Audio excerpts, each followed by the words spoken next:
अंगुलिमाल एक खतरनाक डाकू था जिसने लोगों को मारकर उनकी उंगलियों की माला बनाई थी। एक दिन बुद्ध ने उससे सामना किया। बुद्ध की करुणा और शांत स्वभाव से प्रभावित होकर अंगुलिमाल ने अपना अपराधमय जीवन त्याग दिया और बुद्ध का शिष्य बन गया। इस कहानी से यह शिक्षा मिलती है कि किसी भी व्यक्ति को सही मार्ग दिखाया जा सकता है और कोई भी व्यक्ति अपने जीवन को बदल सकता है। गौतम बुद्ध जब ज्ञान की खोज में थे तब उन्होंने कठोर तपस्या की और अत्यंत कमजोर हो गए। एक दिन एक गांव की लड़की सुजाता ने उन्हें देखा और उन्हें खीर का प्रसाद अर्पित किया। यह प्रसाद बुद्ध की शक्ति और संतुलन को बहाल करने में सहायक हुआ और उन्होंने मध्यम मार्ग की आवश्यकता को समझा। एक बार बुद्ध अपने जन्म स्थान कपिलवस्तु लौटे। वहां उनके पिता राजा शुद्धोधन ने बुद्ध के निर्णय को समझने की कोशिश की।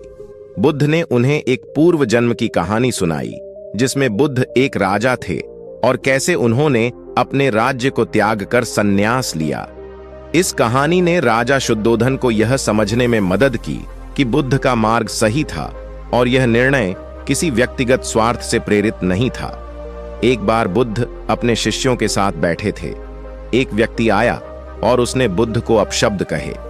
बुद्ध ने उसे शांति से सुना और फिर कहा, यदि तुम मुझे यह कुंडल अपशब्द दे रहे हो और मैं इसे स्वीकार नहीं करता तो यह कुंडल तुम्हारे पास ही रहेगा। यह सुनकर वह व्यक्ति आश्चर्यचकित हुआ और उसकी दृष्टि बदल गई। इस कहानी से यह शिक्षा मिलती है कि हमें दूसरों की नकारात्मकता को अपने ऊपर हावी नहीं होने देना चाहिए। एक बार एक व्यक्ति ने बुद्ध को भला बुरा कहा और गाली दी। बुद्ध ने शांतिपूर्वक जवाब दिया, यदि तुम किसी को उपहार देते हो और वह इसे स्वीकार नहीं करता तो उपहार किसके पास रहता है? उस व्यक्ति ने कहा, मेरे पास। बुद्ध ने कहा, तुम्हारी गालियां भी उसी तरह हैं। मैं उन्हें स्वीकार नहीं करता, इसलिए वे तुम्हारे पास ही रहेंगी। इस कहानी से हमें यह सीखने को मिलता है कि हम किसी की नकारात्मकता को कैसे नकार सकते हैं।